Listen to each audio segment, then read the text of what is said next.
आप सब लोगों को लगता है कि लाइफ इजी होनी चाहिए। आपने वर्ल्ड लीडर्स, फेमस सेलिब्रिटी की काफी कहानियां सुनी होंगी, उनके स्ट्रगल्स की कहानियां, उनके अप एंड डाउन्स की कहानियां। पर क्या आपने एक ऐसे आदमी की कहानी सुनी है जो एक अल्कोहलिक था, एक ड्रगी, एक गैम्बलर, एक वुमनाइजर था, जो सिर्फ कमाता था सिर्फ और सिर्फ अपने सर्वाइवल के लिए। पर क्या आपने सोचा है then how he would become one of the most widely read and influential 20th century writer? उस आदमी का नाम है चार्ल्स बुकाउस्की। तो इस वीडियो को आप जरूर देखिए and know who was Charles Bukowski. So let's begin. Who was Charles Bukowski? Charles Bukowski was born in 1920 in Germany. फिर वो at the age of 3 he moved to LA, Los Angeles.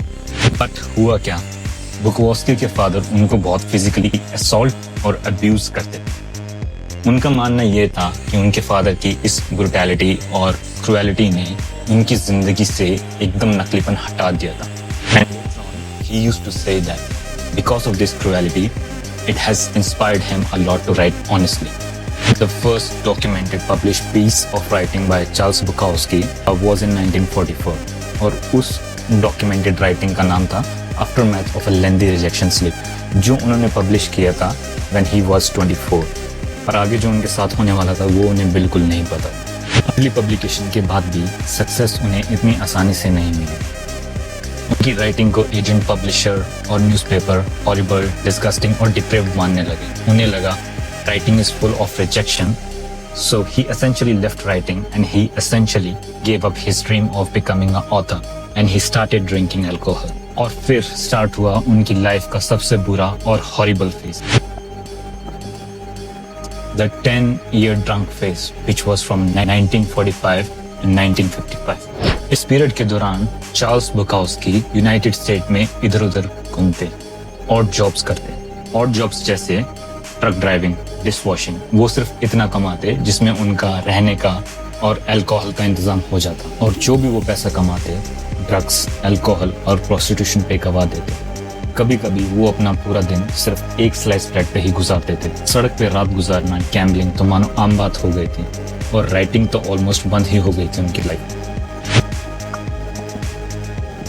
Year 1955, इस year ने उनकी life पूरी बदल कर रख दी। Year 1955 में चार्ल्स बुकाउस्की एक मेडिकल क्राइसिस से सफर हुए। Years of heavy drinking, drugs की वजह से उनकी हेल्थ पर बुरा असर डाला था। He had a bleeding ulcer which almost killed him. The doctor told him if he had one more drink he would die. So in October 1955, Charles Bukowski was married to small town poet Barbara, even though they were divorced by 1958। के divorce के बाद उन्होंने फिर से दोबारा heavy drinking चालू कर, पर इस बार नया ये था कि उन्होंने अपना फोकस अपनी राइटिंग से बिल्कुल नहीं हटाया। And the end result was he ended up writing 22 short stories. This massive output caught the eye of John Martin, black sparrow publication के मालिक। जॉन ने चार्ल्स बुकाउस्की को बोला कि वो उन्हें मंथली $100 स्टाइपेंड का ऑफर करेंगे, पर बदले में उन्हें अपनी पोस्ट ऑफिस की जॉब छोड़नी पड़ेगी और प्रॉमिस करना होगा कि वो अपनी राइटिंग को फुल टाइम परस्यू करेंगे। उसके रिप्लाई में बुकाउस्की ने पता क्या बोला? I have one of two choices, stay in the post office and go crazy, और stay out here, play at writer and starve. I have decided to starve. Bukowski was very clear about his choice and he know about himself what he wanted to become. That's why he made that choice. बुकाउस्की ने वो contract sign किया, अपने post office की job छोड़ी, और contract sign करने के बाद उन्होंने 3 वीक में ही वो नॉवल लिखी और उस नॉवल का नाम रखा the post office. And in the dedication he wrote dedicated to nobody.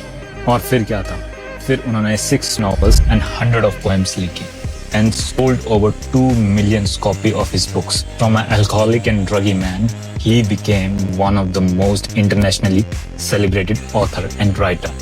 This is crazy, right? Bukowski's life offers some powerful lesson, and especially for those who feel left behind in their life. So the first lesson, success can come very late. Your timeline doesn't have to match with anyone else. The second lesson, I would say, the failure can become material. Just like Bukowski's life, he used his failure in his writing. What feels like wasted years today can become your greatest source of wisdom tomorrow. But I think the biggest lesson I can learn from his life is don't mistake a slow beginning as a failed life. So keep hustling, guys, and keep chasing your dream. Never stop. Few moments will come where you will see yourself as a failed man, but keep pushing yourself, guys.